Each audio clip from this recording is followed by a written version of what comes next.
Welcome back. Time for part 2 of chapter 21 on page 421.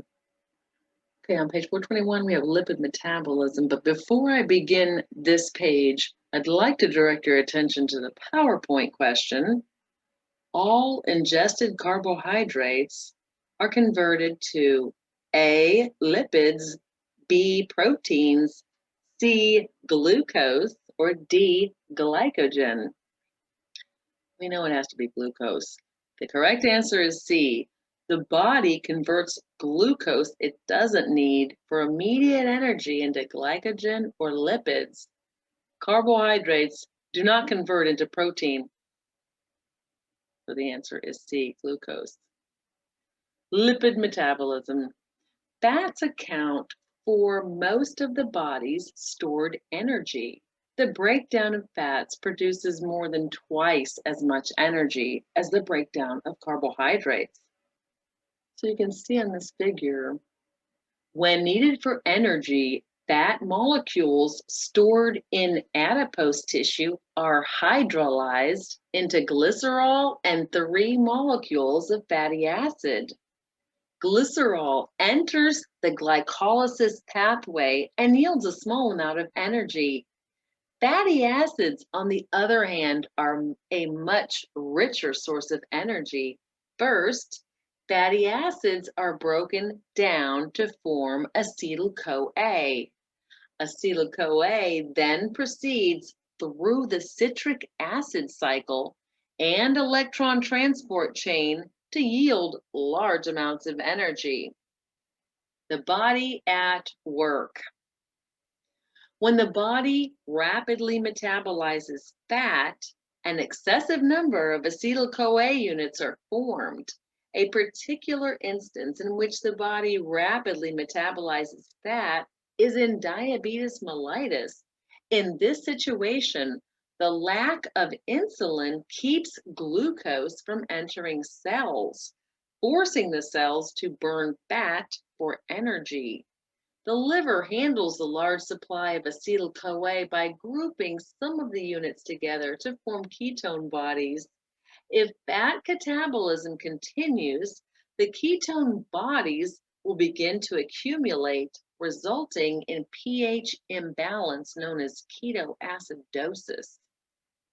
Fast fact: although lipid catabolism follows the same pathway as carbohydrate catabolism, 1 gram of fat produces 9 calories of energy, as opposed to carbohydrates, which yield about 4 calories for the same amount. Page 422, protein metabolism. Whereas carbohydrates and fat are mainly used to supply energy, proteins are primarily used to build tissue.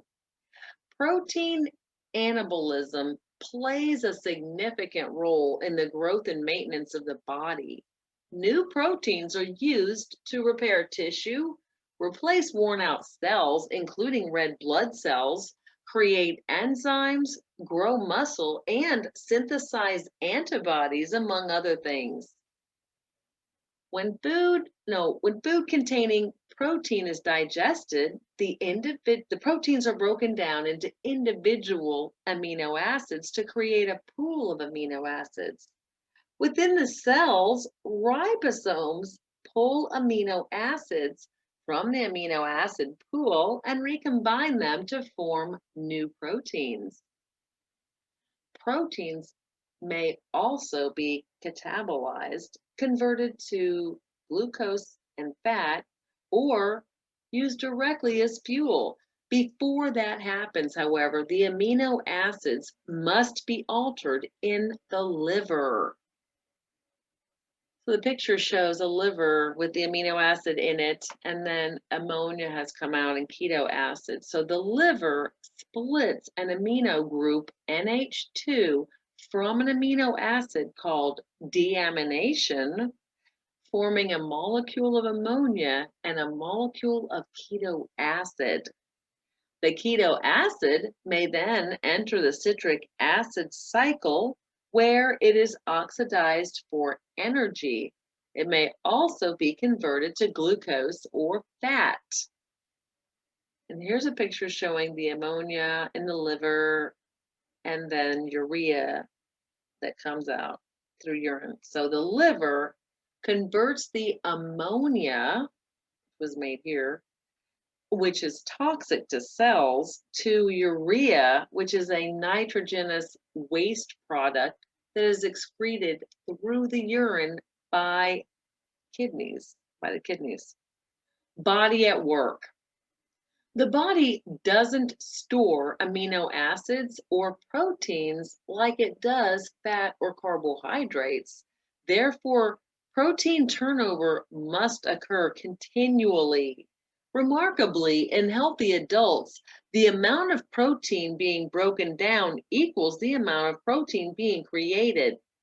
This state in which the rate of protein anabolism equals the rate of protein catabolism is called protein balance. Recall that catabolism of protein yields nitrogenous waste products.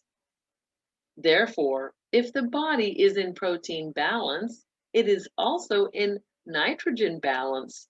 The amount of nitrogen being consumed in the form of protein-containing foods equals the amount of nitrogen being excreted in urine, feces, and sweat as a waste product. When more proteins are being catabolized than are being created, such as during starvation or a wasting illness, the amount of nitrogen in the urine exceeds the amount of nitrogen in protein foods ingested. In this instance, the body is said to be in a state of negative nitrogen balance. On the other hand, if the amount of nitrogen being consumed through foods is greater than the nitrogen output in the urine, the body is in a state of positive nitrogen balance. This situation in which protein anabolism outpaces protein catabolism occurs when large amounts of tissues are being synthesized, such as during periods of growth, during pregnancy, or when recovering from a wasting illness. Fast fact, ammonia is so toxic that if a diseased liver fails to remove this nitrogenous waste product, coma and death will soon result. Page 423, thermoregulation. A key factor in homeostasis is the maintenance of body temperature within a narrow range. For this to occur, heat production must balance heat loss. This is known as thermoregulation. Normal body temperature is not static. Rather, it fluctuates about 1.8 degrees Fahrenheit or 1 degree Celsius through the course of the day, being lowest in the early morning and highest in the late afternoon. Body temperature also varies from one region of the body to another. Specifically, temperatures in the deeper body regions, such as that of organs in the cranial, thoracic, and abdominal cavities, ranges from 99 Fahrenheit to 99.7 Fahrenheit, which is 37.2 Celsius to 37.6. Temperature closer to the body's surface, such as that of the skin and mouth, ranges from 97.9 Fahrenheit to 96.8 Fahrenheit, which is 36.6 degrees Celsius to 37 degrees Celsius. The temperature of the body's deeper regions, known as core temperature, is obtained with a rectal thermometer. The temperature near the surface is called the shell temperature, is obtained with an oral thermometer. Heat production and loss. Most of the body's heat results as a byproduct of the chemical reactions occurring in cells. The cells of the muscles, brain, liver, and endocrine glands provide the greatest portion of heat when the body is at rest. While skeletal muscles provide 20 to 30% of the heat when the body is at rest, this percentage increases dramatically during vigorous exercise. To balance the production of heat, the body loses heat by three means: radiation, conduction, and evaporation. Radiation involves the transfer of heat through the air by electromagnetic heat waves. An example of gaining heat by radiation would be standing in bright sunlight.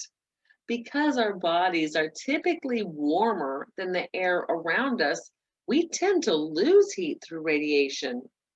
Conduction involves the transfer of heat between two materials that touch each other. In other words, heat passes out of our bodies and into objects that we touch, such as our clothes.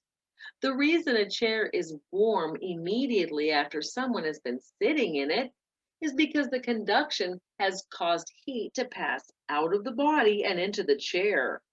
A practical example is a spoon placed in a bowl of hot soup. After a while, the soup will become hot enough through the process of conduction.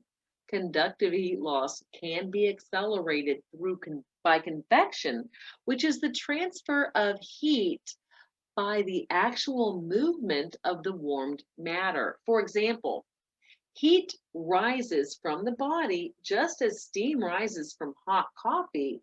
As hot air rises, it is replaced by cooler air. Evaporation requires heat to change water into a gas. That's why perspiration can effectively cool the body. Sweat causes the skin to become wet. Then, as evaporation occurs, heat is drawn from the body. Page 424, regulation of body temperature.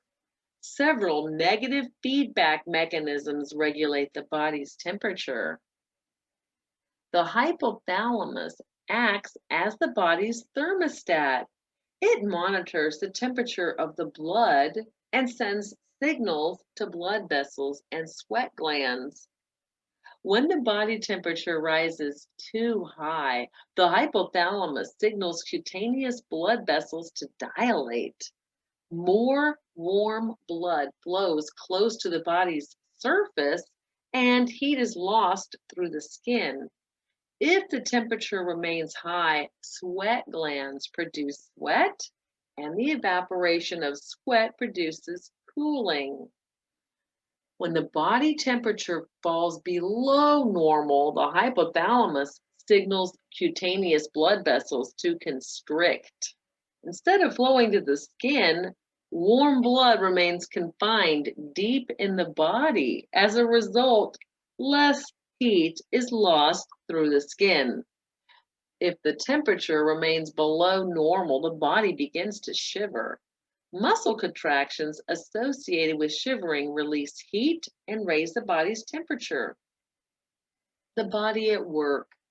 Because newborn infants don't have the ability to shiver, their bodies use a mechanism called non-shivering thermogenesis to produce heat. A type of adipose tissue called brown fat makes up about 5% of a newborn's body mass. If a newborn's temperature drops too low, the newborn's body breaks down brown fat to release a considerable amount of heat. Fast fact: both muscle mass and the number of superficial blood vessels decline with age, making thermal regulation less efficient in elderly individuals. This places them at greater risk for developing hypothermia during cold weather and heat-related disorders during hot weather. Life lesson: heat-related disorders. Exposure to extreme heat can produce several disorders, including heat cramps, heat exhaustion, and heat stroke. Heat cramps are painful muscle spasms resulting from an excessive loss of electrolytes through sweat, usually following strenuous exercise. Heat exhaustion may develop following prolonged exposure to high temperatures without adequate fluid replacement. Symptoms include dizziness, headache, muscle cramps, nausea or vomiting, and fainting. People prone to heat exhaustion include the elderly, people with high blood pressure, and people working or exercising in a hot environment.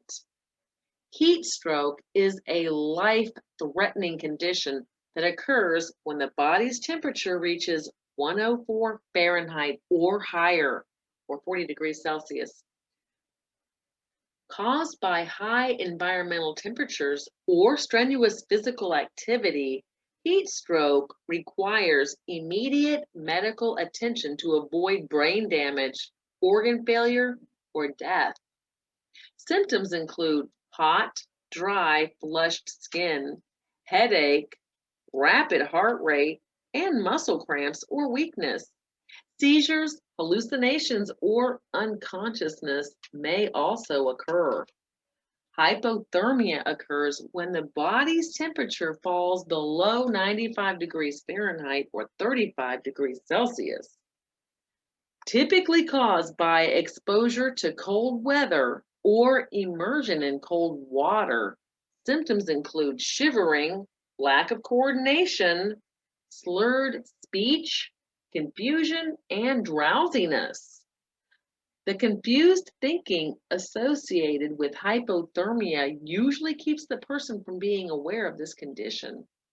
If the body temperature drops below 90 degrees Fahrenheit or 32.2 degrees Celsius, death usually occurs.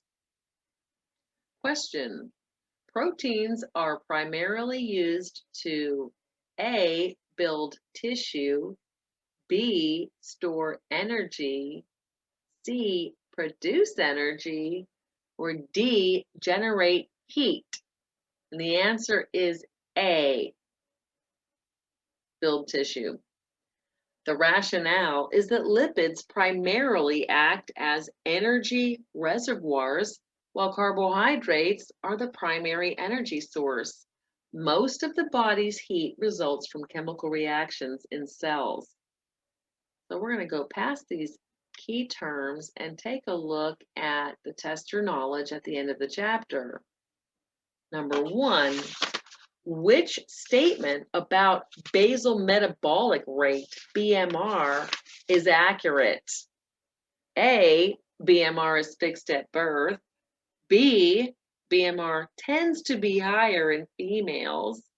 C, a person's size affects his BMR. Or D, eating a large meal temporarily slows the BMR.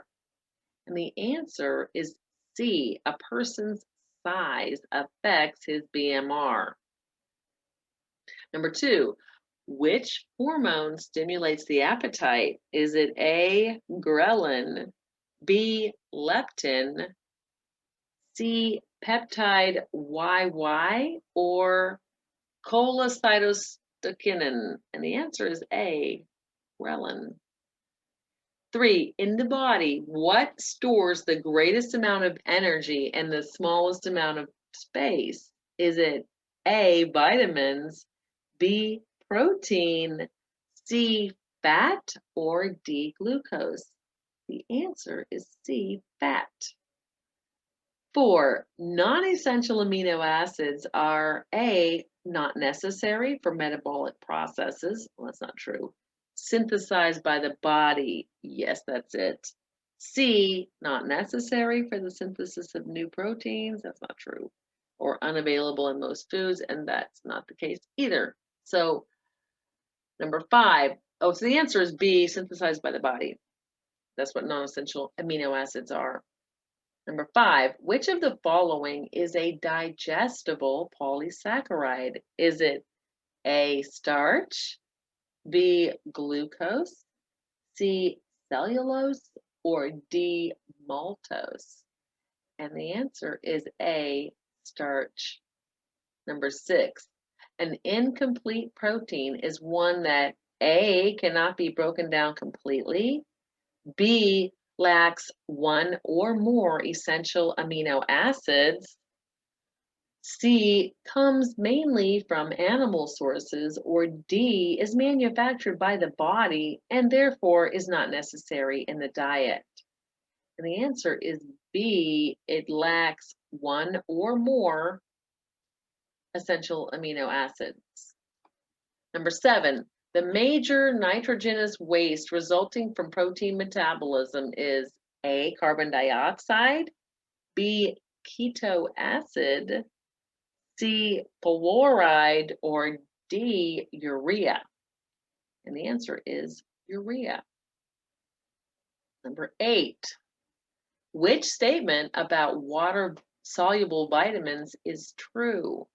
Is it A, a deficiency may result from a very low-fat diet?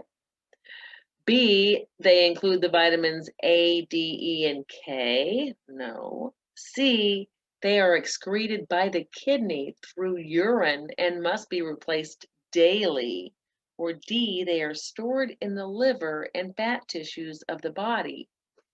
And the answer is C, they are excreted by the kidney through the urine and must be replaced daily. Number 9, sitting on the cold ground causes heat loss through convection, radiation, conduction, or evaporation. And the answer is, since you're in contact with it, it's conduction. C. Number 10, all ingested carbohydrates are first converted to A, glucose, B, starch, C, protein, or D, fat. The answer is, it's got to be glucose. A. Now I'm going to play one of the podcasts that was on F.A. Davis for this chapter. This is going to be 8 minutes long, and there is another one that I will also play it's about 9 minutes. So here we go with the first one. Nutrition and metabolism. The digestive system breaks food into usable food components called nutrients. Nutrients are absorbed into the bloodstream and then enter the cells.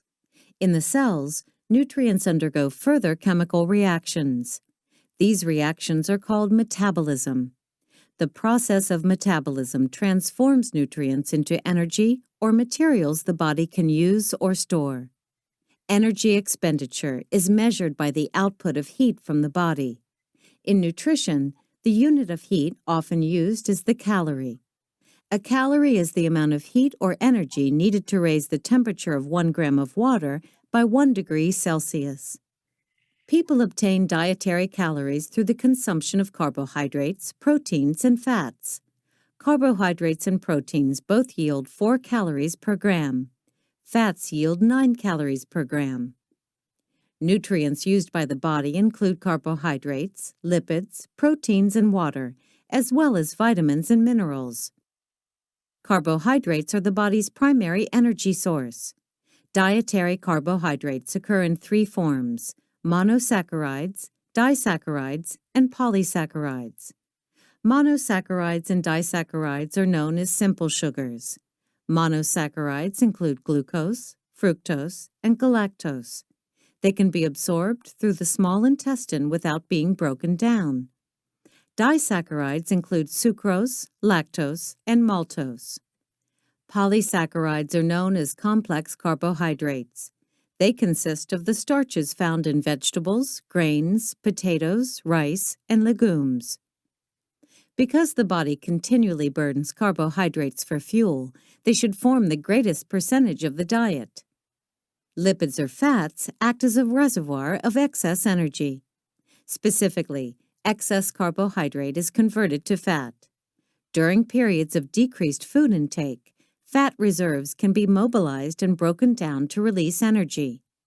Fat also enables absorption of vitamins A, D, E, and K. They also contribute to cellular structure and insulate and protect the body. Proteins fulfill many functions. These range from the formation of skin, hair, and bones to participating in every aspect of cellular metabolism. During the process of digestion, proteins are broken down into their individual amino acids. Once absorbed, the body recombines the amino acids to create a new protein for a specific purpose. The body cannot store extra amino acids. Foods that supply all the essential amino acids are called complete proteins. Foods that lack one or more essential amino acids are called incomplete proteins. Complete proteins mainly come from animal sources such as meat, fish, eggs, and dairy. Incomplete proteins come from plant sources and include nuts, grains, and legumes.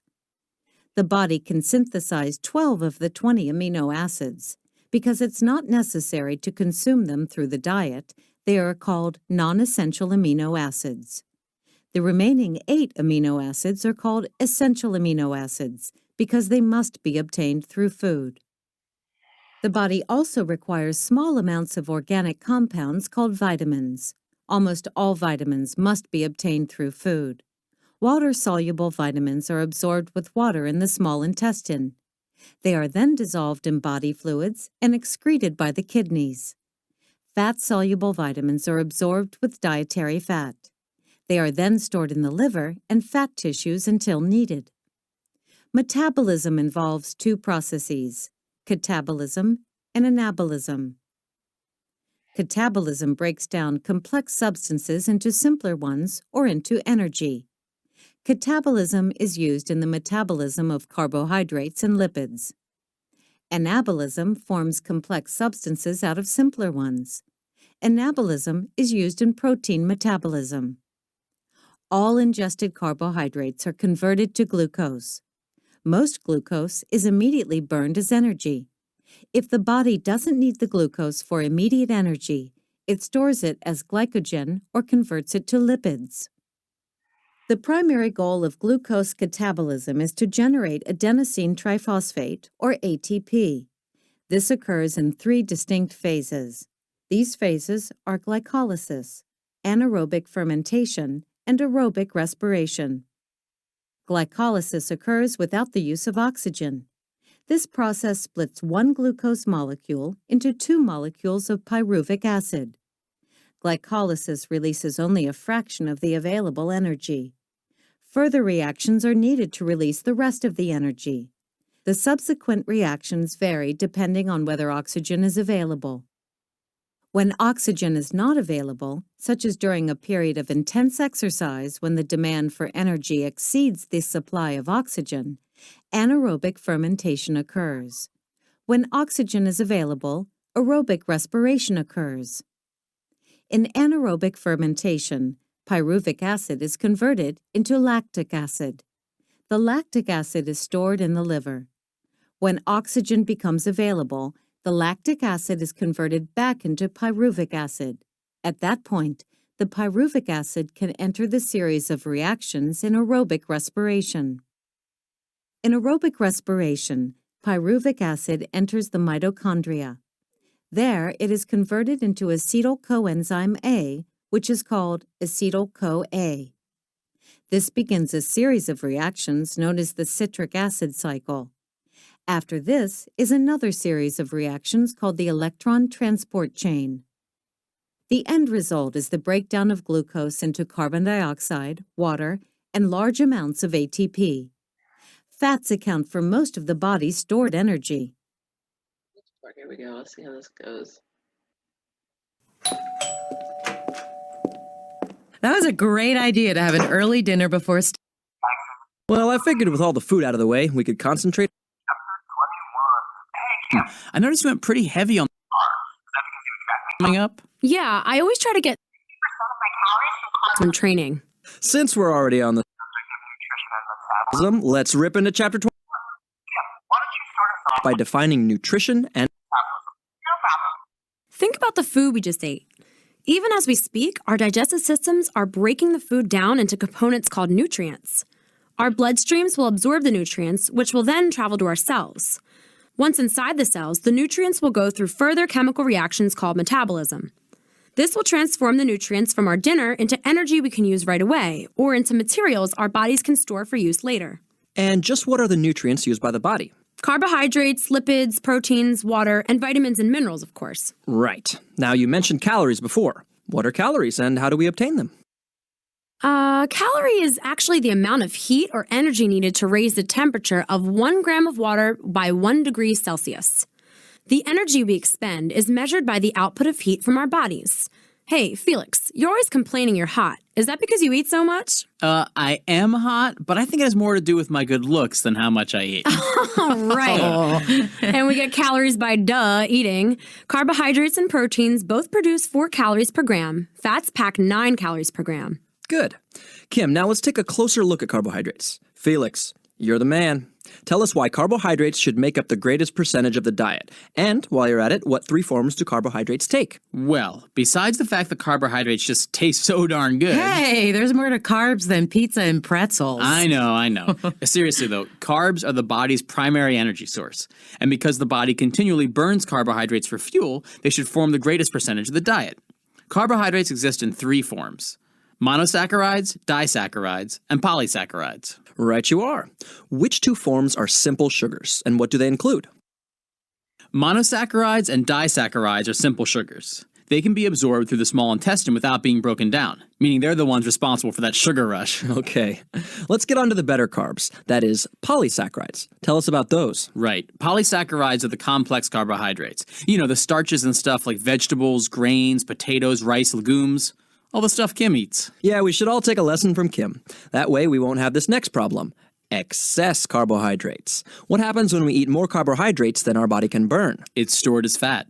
Although too much fat is not a pretty picture, lipids, or fats, act as a reservoir of excess energy. So, besides storing energy, what else is fat good for? Well, it allows the body to absorb vitamins A, D, E, and K, so my hamburger at dinner did serve a purpose, okay? Lipids also contribute to cellular structure and insulate and protect the body. Can't argue with that. Nice work, man. Your turn, Amelia. Proteins. They're a major player in the body. How does the body break down and use proteins? Well, during digestion, proteins are broken down into their individual amino acids, which the body then absorbs. If the body needs a new protein, like to create tissue, produce a blood cell, or create a hormone or antibody, it recombines the individual amino acids in a way to create that new protein. What's interesting is that the body can't store extra amino acids. Every amino acid has to be present when the body is creating the protein. That leads to essential and non-essential amino acids. What's the difference? Well, all 20 amino acids are essential to the body. It's just that the body can synthesize 12 of them, so they're not essential in the diet. Hence the name non-essential amino acids. We have to get the remaining 8 amino acids through our diet, which is why they're called essential amino acids. They're essential in the diet. Okay. Let's talk vitamins. What are they and how are they classified? Whew, Jackson, you're wearing me out. I should have taken my vitamins. All right, seriously though. Vitamins are organic compounds that the body requires in small amounts. Our bodies can't manufacture most vitamins, so we have to get them through food. There are water-soluble vitamins and fat-soluble vitamins. Water-soluble vitamins are absorbed with water in the small intestine and later excreted by the kidneys. Fat-soluble vitamins are absorbed with dietary fat. They're stored in the liver and fat tissue until needed. Awesome. Okay, let's talk about the 2 processes involved in metabolism. How about you, Kim? Yeah, okay. You're talking about catabolism and anabolism. Catabolism breaks down complex substances into simpler ones or into energy. That's how carbohydrates and lipids are metabolized. Anabolism is just the opposite. It forms complex substances out of simpler ones, like in protein metabolism when new proteins are created. Yep. Now let's focus in on carbohydrate metabolism. What happens after we eat carbohydrates? They're all converted to glucose. Most glucose is immediately burned as energy, but like we said before, if you don't burn it right away, the body stores it either as glycogen or as lipids. Right you are. The primary goal of glucose catabolism is to generate ATP, right? This occurs in 3 distinct phases: glycolysis, anaerobic fermentation, and aerobic respiration. What happens during glycolysis? Let's see. I remember that glycolysis takes place without the use of oxygen. This process splits one glucose molecule into 2 molecules of pyruvic acid. Glycolysis releases only a fraction of the available energy. More reactions are needed to release the rest of the energy. The specific reaction depends on whether oxygen is available. Well, let's say you're in the middle of one of your strenuous workouts and the demand for energy exceeds your oxygen supply. What reactions take place? That would be anaerobic fermentation, which occurs without oxygen. During this process, pyruvic acid is converted into lactic acid and stored in the liver. Then, when I get to rest and oxygen becomes available, the lactic acid is converted back into pyruvic acid. The pyruvic acid can then enter the series of reactions in aerobic respiration. And what happens during aerobic respiration? In aerobic respiration, pyruvic acid enters the mitochondria. It's then converted into acetyl coenzyme A, or acetyl-CoA. This sets off a series of reactions known as the citric acid cycle. After this comes another series of reactions called the electron transport chain. The end result is the breakdown of glucose into carbon dioxide, water, and large amounts of ATP. Way to go, Kim. Felix, you're next. Suppose that carbohydrates aren't supplying enough energy. Then the body has to metabolize fats to release the body's stored energy, right? Take us through that process. Okay, here we go. Lipid metabolism made simple. First, fat molecules stored in adipose tissue are hydrolyzed into glycerol and 3 molecules of fatty acid. The glycerol enters the glycolysis pathway and yields a small amount of energy. Fatty acids, though, are a richer source of energy. These 3 molecules are broken down to form acetyl-CoA, which then goes through the citric acid cycle and electron transport. The end result is the release of large amounts of energy. Nice. Now let's go over protein metabolism. As opposed to carbohydrates and fats, which are mostly used to supply energy, proteins are mainly used to build tissue.